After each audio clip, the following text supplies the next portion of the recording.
Okay, so we are back and I have peeled the tape off of this piece, which has now dried. And I'm trying to look at it right now from a perspective standpoint, being ready to change at any moment what needs to happen here.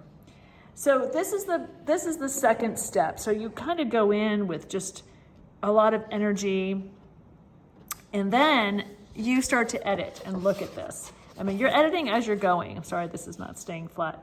But I'm looking here to see like what could work to make this composition better. This is, it's actually working pretty well. I like these little edges right here, these little marks right here in the corner that are a little bit just different off here into the side. So I might want to, these little line edge works.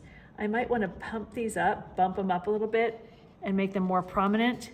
In fact, I might want to make some of my line work more prominent, and I could do that with paint, and I could do that with the mark making tools. This I don't love so much right now. I'm not quite sure, but it's really not that bad. Something about this work that I'm always realizing is that you're playing with layers, and you want the viewer to feel like maybe they don't know exactly what's going on. So as if it's going to take their brain a minute to figure it out. So if this is above or below or what's happening in here. So sometimes like this line was fresh here, and then there was another line on top of it that I drew into on this white paint, which looks like it's connected to this shape over here, which was not really intentional. There's a brushy mark here that's going down. There's something that looks like, I think this is called a semic, like handwriting that's not really handwriting. There's this white shape that's not quite in the center. It's centered, but not quite. And then there's this little white shape over here. I think one thing might happen right now is to take this white shape and see what we can do with it to, just play with it, because it's near the edge. Sometimes when things are near the edge, I like to see what happens with them if I take them all the way to the edge. Now I pulled the tape off, so it's not going to be as clean as I'd like, but I'm going to kind of clean this up a little bit instead of it being so brushy. It's not perfect, but it's something. And then maybe even right up here, just kind of like a gentle. So the difference is in the mark. So this may change. And I'm not sure if I like this little guy just sticking out. So you see, as you start to play, things can change. And this is maybe not my favorite brush for this, but there it is. Now I've got a bigger, heavier shape here at the top. And it's kind of like sitting on top.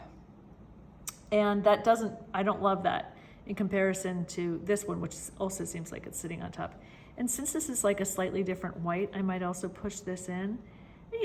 Some edges could be clean and clear, and some can be messy and wild, right? And that's the differences we're playing with. And actually already I like this better because I've put in this slightly different neutral gray, which I might pull in some other areas in this painting. But I like these little things happening that are very subtle. And then also I might pump up some black. And what do I mean by subtle? Like there's little passages in here like this and in here that are not intentional, that just happened. But now I'm going to try to make some more intentional marks just here and there. And I'm actually just going to pump up some blacks in here and see what happens right in here, because I can see I'm wearing my glasses. And with this one, because it's close to this fresh white paint, I'm actually going to pull it in and push it on top of this. Thank you. And let it blend. And just kind of roll it and let it have its own little mark. Okay, that is interesting to me. I like that. I'm gonna let that stay. But it did create yet another shape within a shape. Here we have like these three marks happening over here. I might even take some black in here and make this turn into like one shape. So it doesn't look like that. Yeah, that's strengthening it. So we're looking at how to strengthen the composition. Even here, this area might want to become stronger. The shape, you see this whole shape that's right here? Yeah. In fact, I think I'm going to get rid of this little white mark in here and let this shape touch the edge. Okay, let's try it. And you can see how it's got that other black in there. Let this shape become this strange organic form that it is right here. Okay, so that's got something else happening. Now this is creating an area of tension because it's barely touching the side, but it's not. What would happen if it did?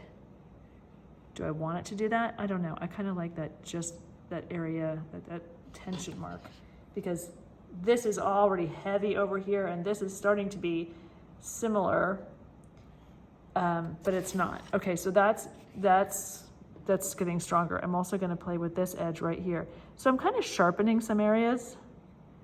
These areas of sharp give contrast and that pulls your eye in.